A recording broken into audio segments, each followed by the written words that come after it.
My brother Daniel called me 3 times on the day he disappeared. Each call came exactly 1 hour apart, a strange, unnerving precision that I wouldn't understand until much, much later.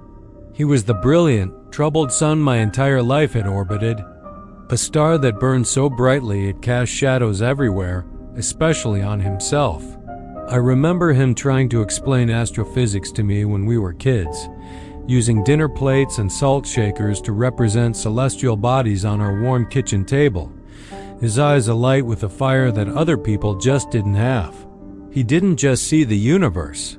He felt it, a grand, terrifying symphony that he was desperately trying to transcribe. That fire could warm you or it could burn you, and with Daniel, you were never quite sure which it would be. Then, in the space of 3 hours, that star collapsed into a black hole of silence. I was trapped in a glass-walled conference room on the 40th floor of a skyscraper in downtown Chicago, giving a client presentation I had been dreading for weeks. It was a performance in a language I had learned but never mastered, the dialect of quarterly earnings and projected growth, a tongue devoid of passion or truth. It was the kind of meeting where everyone smiles with their teeth but not their eyes, a bloodless corporate ritual of graphs and projections designed to obscure, not illuminate. The air was stale, recycled, tasting of quiet desperation and lukewarm coffee. I felt like an imposter, a ghost in a well-tailored suit that felt more like a straitjacket, my mind a million miles away in the dusty, ink-stained world my brother inhabited. I saw my phone light up on the polished mahogany table, a dark mirror reflecting the impassive faces around me.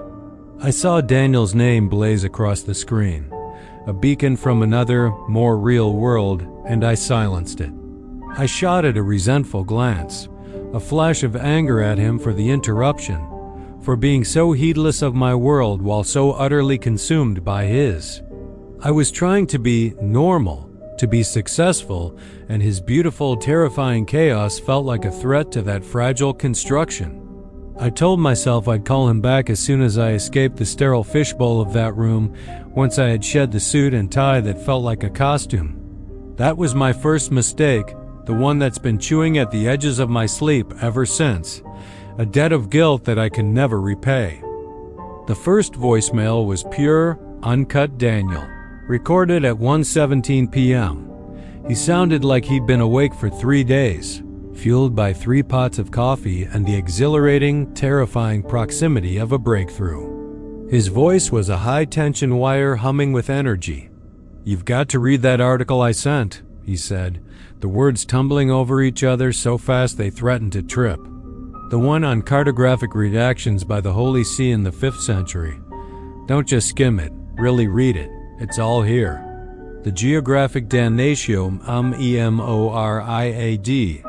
the condemnation of a place's memory." We always thought it was about punishing heretics, erasing their names from history, but it was never about people. It was about places. Places that did something, or contained something, that broke the rules of reality. It's not about heresy, it's about containment. They weren't just burning books, they were salting the earth of history itself. There was a rustle of paper, and his voice got closer to the phone, more intense. Think about it. How do you imprison a place? You can't build a wall around it if it's not entirely in our world. So you do the next best thing. You make everyone forget it was ever there. You make the map a lie. I made a mental note to look it up later, just to humor him, to have something to talk about the next time he inevitably launched into his theories. The second message, an hour later at 2:17 p.m., was a different man. The manic energy had imploded, replaced by a hollow awe that terrified me more than any shouting ever could. His voice was a tight, strained whisper, as if he were afraid of the very air in the room hearing him, as if the words themselves were dangerous. "I found it," he said, and the 2 words were heavy with a significance I couldn't grasp, like stones dropped into a bottomless well. "It's real. All of it. The redactions, the lies, the warnings disguised as myths. They didn't just bury the truth, They buried the place itself under a mountain of silence and fear. It's still there. I can almost feel it breathing through the cracks in the world. The whisper wasn't excitement. It was the sound of a man who had peeked behind the curtain of reality and wished he hadn't. He took a shaky breath. It's waiting. It remembers being known. The third message, the last message I would ever receive from him, logged at 3:17 p.m., had no words at all. It was just the sound of his breathing. A raw, ragged, panicked gasping that went on for almost a full minute. The sound of a man running for his life inside his own lungs. It wasn't the sound of exertion, but of sheer, animal terror. But it was the background noise that rooted itself in my memory, a sound I can still summon in my darkest moments. A faint, low hum that wasn't electrical, something that felt ancient and organic, like the drone of a billion insects or a massive stone machine waking up from a long sleep. It was a sound that felt too big for the speaker of a phone to contain, a vibration that seemed to press out from my phone and into the bones of my hand. Then, a sharp crackle, like static or dry leaves catching fire, and the line went dead. By the time my meeting ended and I finally stepped out into the hallway, pulling my phone from my pocket with a sigh of relief, it was too late. Daniel was gone. I drove to his apartment, a place usually overflowing with chaotic but organized stacks of books and maps, a testament to his beautiful, frantic mind. I found it sanitized. It wasn't just empty. It was sterile, wiped clean with an unnatural, chemical thoroughness that felt like a violation. His research, his books, his laptop with its priceless, irreplaceable notes, his entire life's work vanished.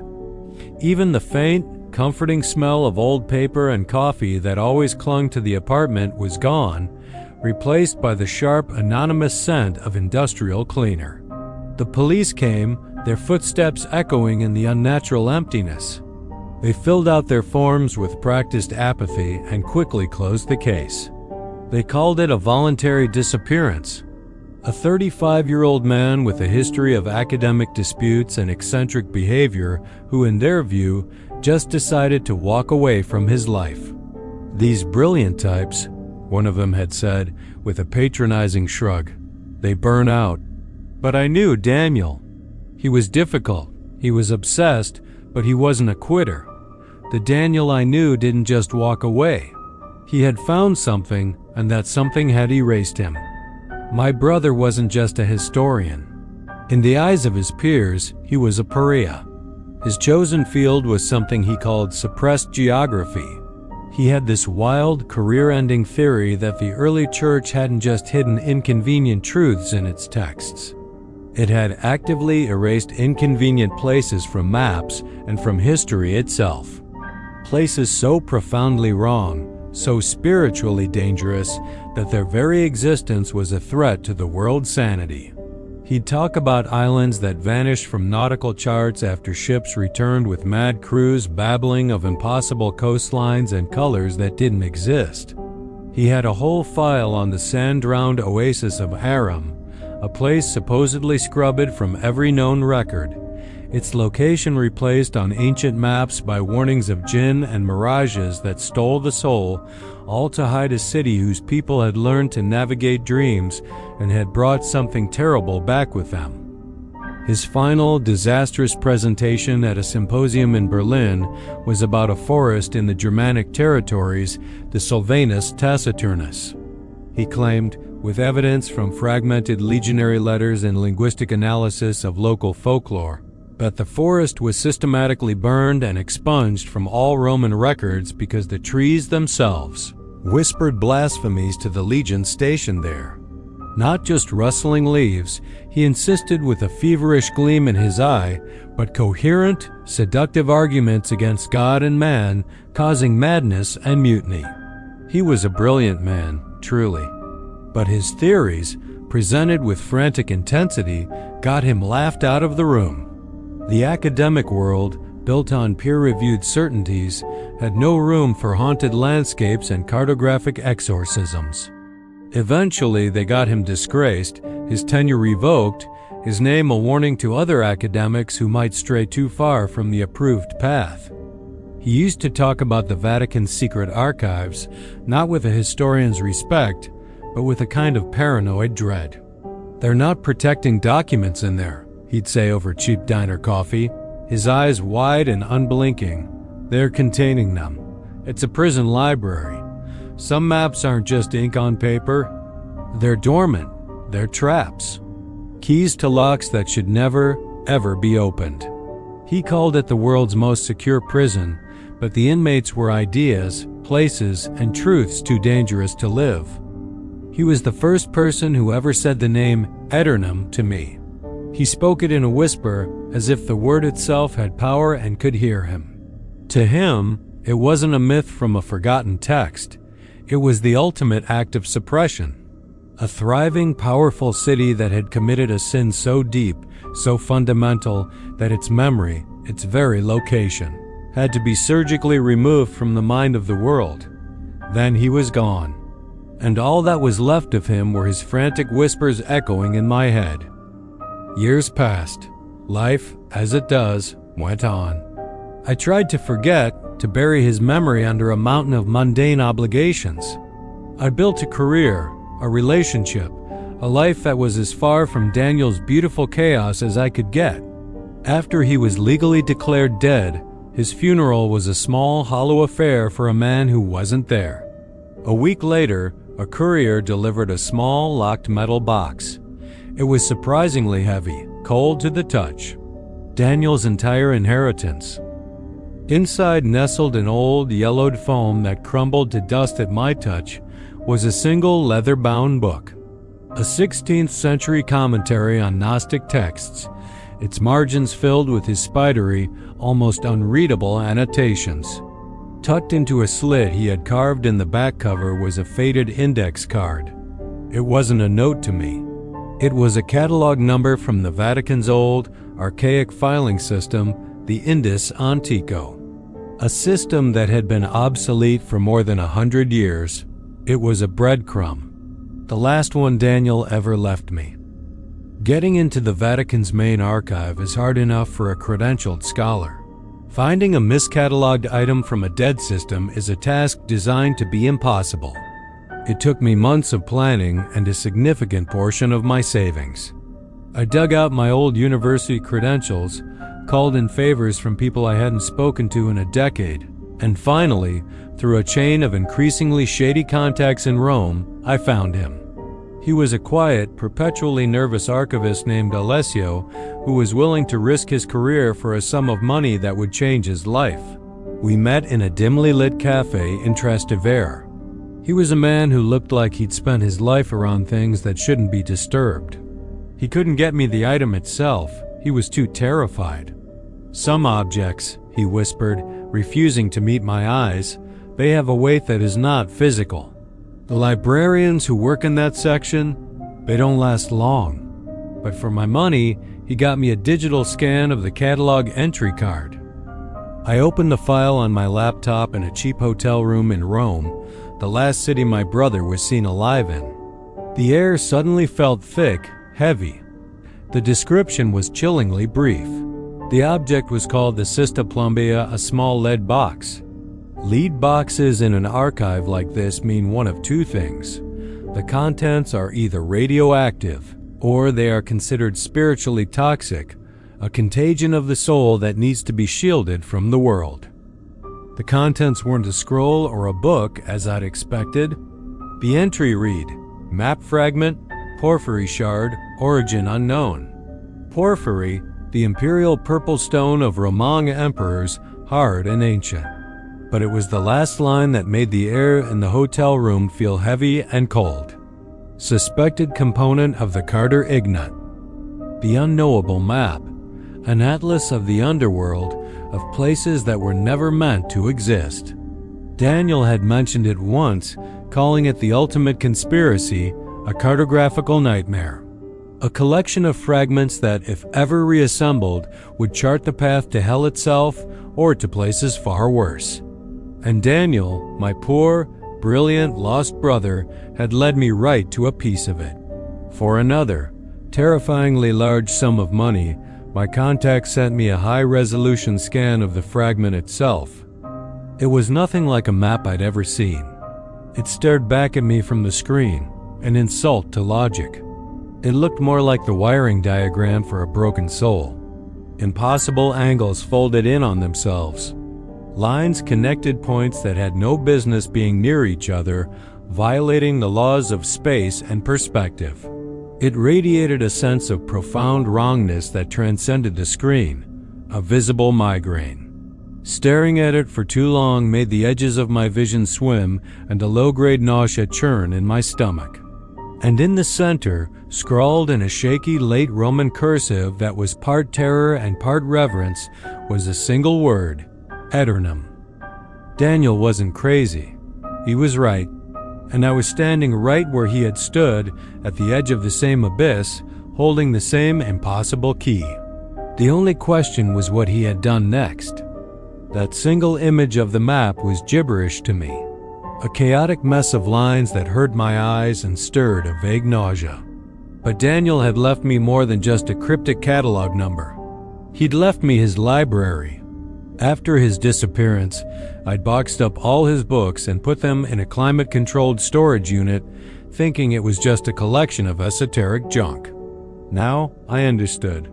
It wasn't junk. It was the Rosetta Stone for this particular brand of madness. For months, I locked myself away with his books, descending into his world. My own life faded away. My job, my friends, they all became distant echoes.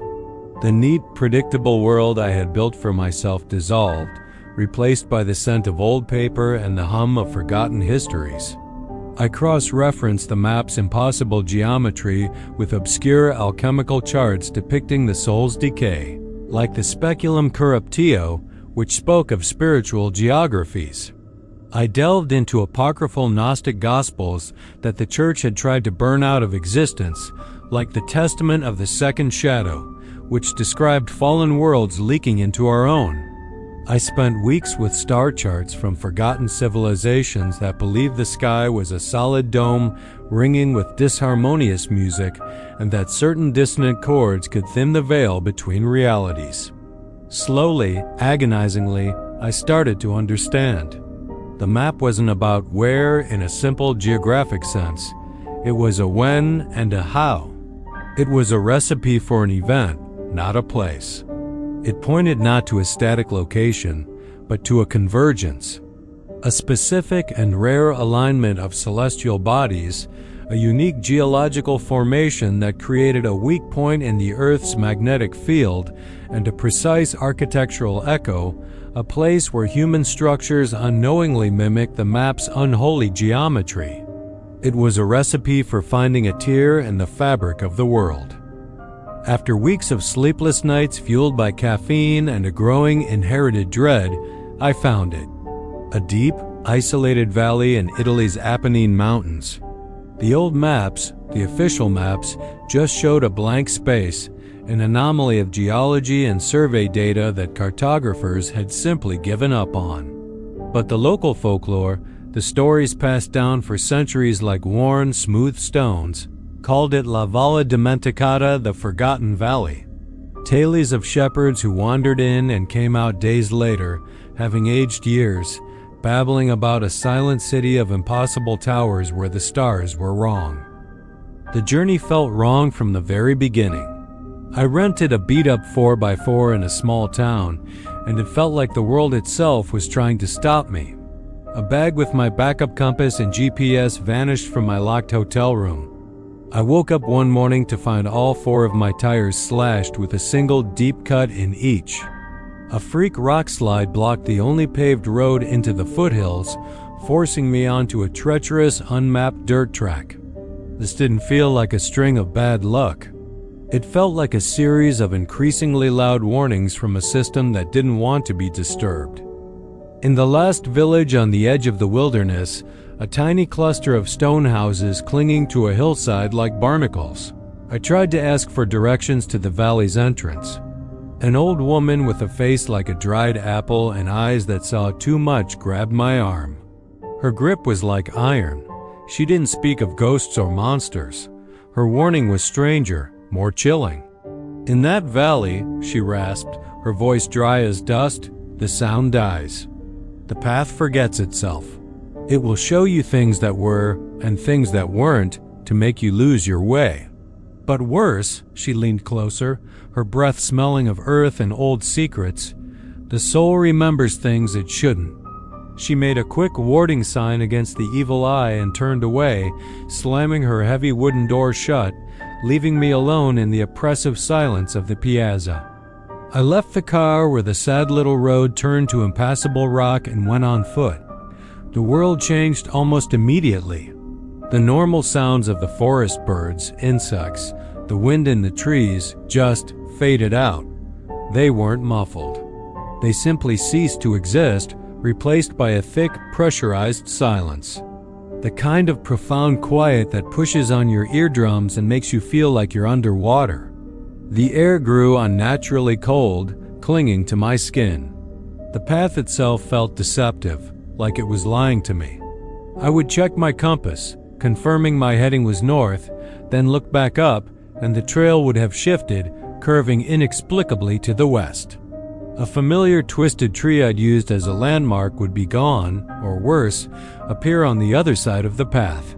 The landscape was actively trying to confuse me, to turn me around and send me back into the world of noise and logic.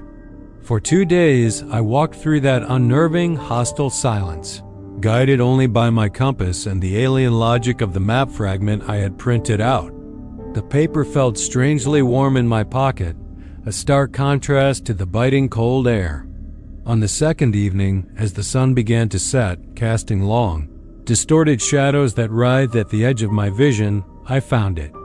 A crack in a towering cliff face, almost invisible, perfectly hidden by a convergence of deep shadows and warped rock. The air that pulsed gently out of it was cold and ancient and stale, like the first breath from a newly opened tomb. And etched into the rock beside the fissure, so faded I almost missed it, was the central symbol from the map, a glyph that seemed to mock the very concept of stable geometry. Every instinct in my body, every primal, self-preserving urge, screamed at me to turn around, to run back to the world of noise and life and sanity. But then I thought of Daniel's last panicked breaths on that voicemail. I thought of his empty, sterilized apartment. I had come this far, I had to know. I took a deep breath of the dead air and stepped out of our world and into the one they had tried so hard to erase. The moment I stepped through the fissure, the crushing silence was gone. It was replaced by a different kind of pressure, a heavy, disorienting weight on my mind, a psychic hum that vibrated in my bones. It was the same low bass thrum from Daniel's last call, but now I was inside it. It wasn't a sound. It was the absence of silence, a fundamental frequency of wrongness. My headlamp cut a sharp, lonely beam through the absolute darkness. This wasn't a natural cave. It was a tunnel, its walls unnaturally smooth, almost polished, and they thrummed with that low vibration. It felt less like a tunnel and more like an esophagus swallowing me whole. The tunnel sloped downwards for what felt like a mile before opening up into a vast, mind-bending cavern. And there, far below me, lit by a sickly, sourceless green light that seemed to rise from the stones themselves, was Eternum. The city was the first horror. It was built all wrong, a masterpiece of architectural insanity. Towers leaned at angles that should have sent them crashing down centuries ago, held up by nothing but spite. Streets twisted and looped back on themselves in impossible knots, like the entrails of some great disemboweled beast. Bridges connected nothing to nowhere, arcing gracefully over bottomless chasms before terminating in blank walls. Sprawling plazas were tiled in patterns that created maddening optical illusions, drawing the eye into dizzying spirals. Just looking at it for more than a few seconds made me feel dizzy and nauseous, as if my own brain were trying to rearrange itself to comprehend the impossible geometry. It was a place physically designed to break the mind that perceived it. I descended a steep, crumbling staircase carved into the cavern wall. The air was thick with the smell of ozone and something else. Old, sad memories, like the smell of a house where someone has died alone. The city was physically empty. There were no skeletons, no bodies, no signs of struggle, but it was far from uninhabited. As I walked the twisted, nonsensical streets, I was battered by waves of emotion, sharp and potent, and none of them were mine. A flash of pure, undiluted terror that made my heart pound as I rounded a corner. A sudden, overwhelming surge of parental love so fierce it brought tears to my eyes, followed instantly by a crushing, hopeless despair that made me want to lie down on the green-lit stones and die. A jolt of artistic pride in a perfectly carved, nonsensical archway. A pang of bitter jealousy aimed at a neighbor whose leaning tower was slightly more opulent. The people of Eternum were still here. Not as ghosts, not as apparitions you could see, they were a psychic stain. An emotional echo, trapped in an eternal loop on the very stones of the city, their last moments smeared across the architecture like paint. Then the whispers started. Faint at first, like leaves skittering across pavement. Fragments of thought, the last dying embers of the city's final moments. He promised us eternity. We would be as gods, the stone. The stone is singing, it won't stop. It's not stopping, my name. What was my name? The colors are wrong. Please, make it stop. I can feel you thinking. Get out of my head. I pulled out the map fragment. It was the only thing that felt real here, the only anchor in this psychic storm. Its strange, angular lines corresponded perfectly to the city's insane layout. I realized with a jolt that the map wasn't just a guide to a physical place. It was a key, a psychic tuning fork. By focusing on it, tracing its lines with my eyes, I could feel it aligning my mind to the city's hostile frequency, creating a small pocket of mental silence, shielding me from the worst of the emotional deluge. Without it, I would have been overwhelmed in minutes, my own consciousness drowned in the sea of theirs, another anonymous voice in the endless, screaming chorus. It led me toward a huge circular plaza at the city's exact center. The psychic noise here wasn't a whisper. It was a deafening, soul-shattering roar of betrayal and agony. In the middle of the plaza stood a massive, shattered pedestal. This was the source of it all. I remembered something Daniel had scribbled in the margins of one of his notebooks, a translation from a forbidden Gnostic text. The people of Eternum hadn't just wanted to live for a long time. They wanted true, unending immortality.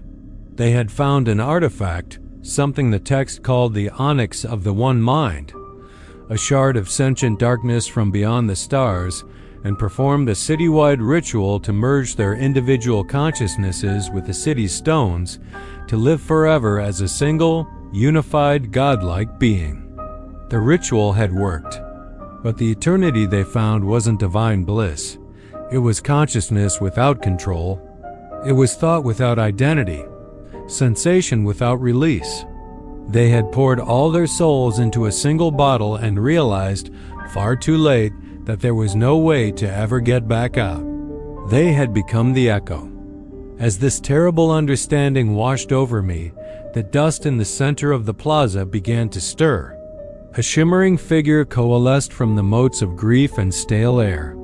It wasn't solid, but it was there. It reached out a shimmering hand, and a vision flooded my mind, not as a story, but as an experience. I saw the city in its arrogant prime, vibrant with life and intellectual fervor. I saw their leaders, philosopher kings, find the artifact in a newly excavated cavern, a sliver of perfect black that seemed to drink the light around it, cool to the touch. I felt their hubris, their certainty that they could master this cosmic power. I saw the day of the ritual. The entire population joined in a chant of triumph, their hands linked, a wave of collective ecstasy washing over the city. And then I felt their dawning, sanity-shredding horror as their individual selves began to dissolve into one another, their joy turning to a singular, unified scream that had no mouth. Their identities bled into one another, memories overlapping, thoughts tangling, until there was nothing left but a single, trapped, multi-souled entity of pure agony. But the last part of the vision was the most shocking. I saw men in the simple, rough robes of the early church. They weren't a conquering army. They were a containment crew drawn by the psychic wound this event had torn in the world. And they were terrified. I could feel their fear, their revulsion at this spiritual plague. They knew they couldn't destroy it. So they did the only thing they could. I saw them perform complex, powerful rituals of sealing, chanting in languages that made my teeth ache, raising psychic walls to lock the very idea of Eternum out of the world's collective mind, to wall it off from reality itself. The Vatican hadn't destroyed the city. It had quarantined it. They hid the map not to keep people from getting in, but to keep the city's eternal, screaming consciousness from getting out. The vision collapsed, leaving me on my hands and knees, gasping for breath on the cold stone of the plaza. The psychic roar of the city now made a terrible, tragic kind of sense. I had my answer. Daniel had come here, he had learned the truth, and somehow, the city had consumed him, adding his brilliant, terrified consciousness to its own. I had to leave. Now. The city was starting to seep into my own thoughts, its endless chorus of whispers tangling with my own sense of self. My own memories felt thin, fragile, about to be washed away. As I scrambled to my feet and turned to run, my headlamp caught a glint of light at the base of the shattered pedestal. A small, sharp shard of black rock no bigger than my thumb. It seemed to absorb the light from my lamp, drinking it in, leaving a small patch of perfect darkness on the stone. It hummed with that same silent, heavy vibration I'd felt in my bones since I entered the tunnel. A piece of the original artifact, the onyx of the one mind. Every rational part of me screamed to leave it, to run and not look back.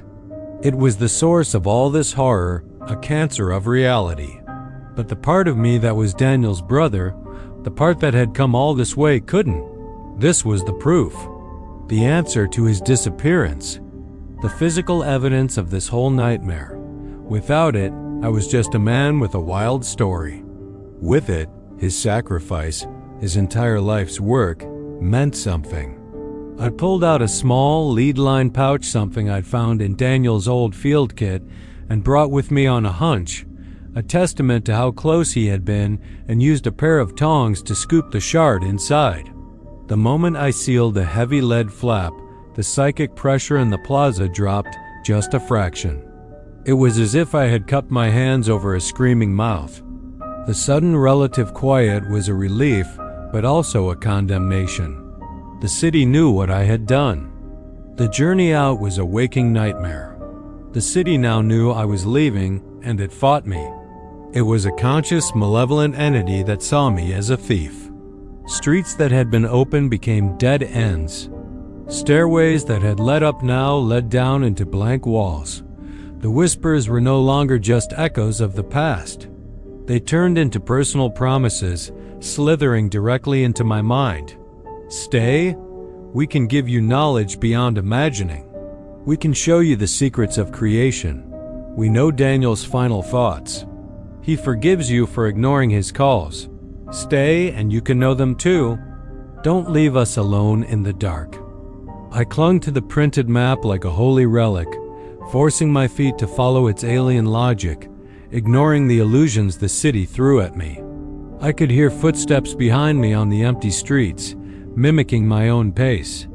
I could see fleeting shapes at the edge of my vision, one of which looked terrifyingly like my brother, standing under a twisted archway, beckoning me back with a sad, empty smile.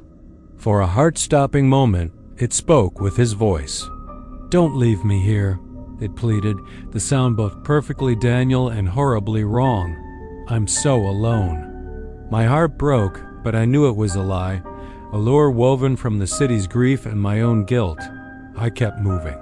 The air grew thick as if I were wading through molasses. Illusory walls of solid rock erupted in front of me, forcing me to trust the map and walk through them, my heart hammering against my ribs. Finally, I saw the fissure, a sliver of natural twilight in the oppressive dark. With the last of my strength, I burst out of it and collapsed onto the solid, reassuring ground of the forgotten valley, gasping the clean, quiet, beautiful air of my own world. The silence, which had been so unnerving on the way in, was now the most comforting thing I had ever heard. I'm writing this from a small, anonymous apartment I won't be in for long. I move every few months. I use cash. I catch myself checking reflections in shop windows, looking for faces that seem out of place. I don't know if I'm being followed by some shadowy Vatican agency tasked with containing this secret, or if I'm just haunted by what I saw. Maybe there's no difference. On my desk is a heavy sealed lead box. Inside it sits the shard from Eternum. It's my proof, my evidence, my curse.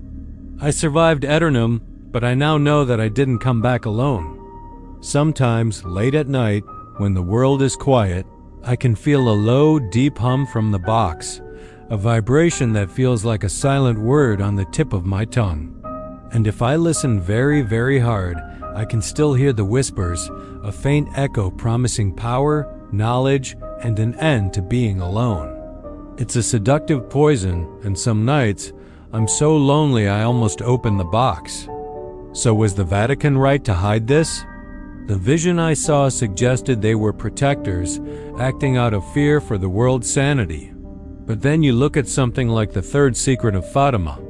The Church received that prophecy in 1917, given by an apparition of the Virgin Mary to 3 shepherd children, but was told by the sole surviving seer, Lucia Santos, that it should not be opened until 1960, when it will appear clearer. Yet Popes John XXIII and Paul VI both read it and placed it back in the archives, keeping it hidden from the public for decades longer.